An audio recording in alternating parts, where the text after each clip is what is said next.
Alright guys, this is what happens when I come home from work and I let this one out of his little house. Yes, I'm talking about you.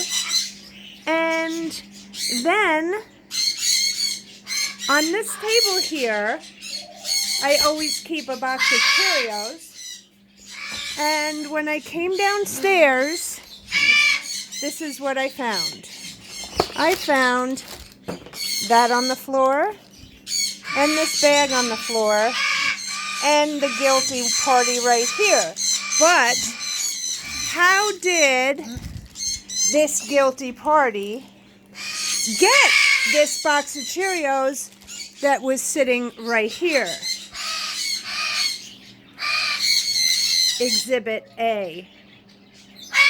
It is Botton, the bird pig, who went on the table, I'm sure, grabbed the Cheerio box, said, "Here, Sammy," because his bob was probably empty and he knew it, so he gave him Cheerios himself.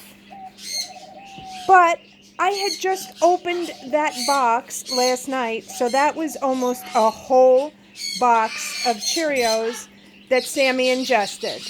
And I already gave him dinner before that. So, thank you, Botton. I appreciate your help. I really do. I know you were just helping trying to fill Sammy's bob while I was upstairs.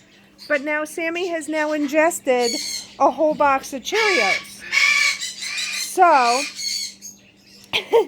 it's going to be one very full puppy dog right here.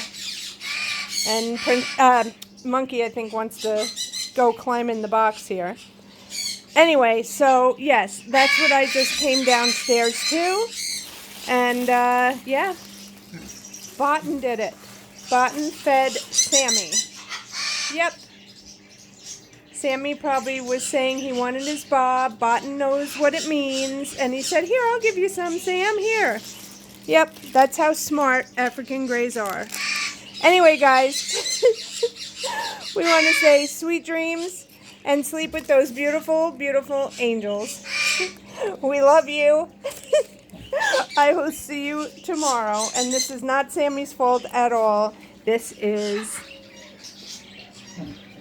his fault. Bye, guys.